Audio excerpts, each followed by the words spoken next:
lohun tó ṣẹlẹ̀ nígbà tí Obasanjọ, Atiku, Adeleke, Oyetola àti Aregbeṣọla pàdé ní Ilesha.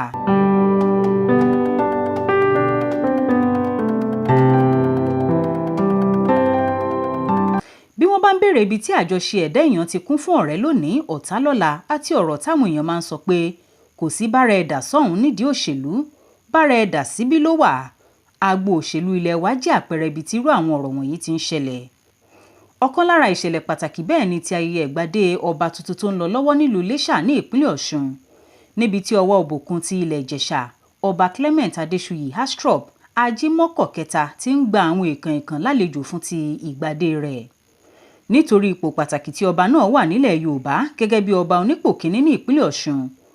ayẹyẹ tó hẹrẹǹtẹ ní ti ìgbadé yìí, èyí tó jẹ́ ìgbà 41 irú rẹ̀ tí ọwá ti ń gorí àpèrè nílẹ̀ Ìjẹ̀ṣà. Odidi ọ̀sẹ̀ kan gbáko ni ètò náà ti bẹ̀rẹ̀, àmọ́ lọ́jọ́ Ẹtì Friday ọjọ́ 23 oṣù karùn-ún ọdún 2025 yìí ní ayẹyẹ ìgbadé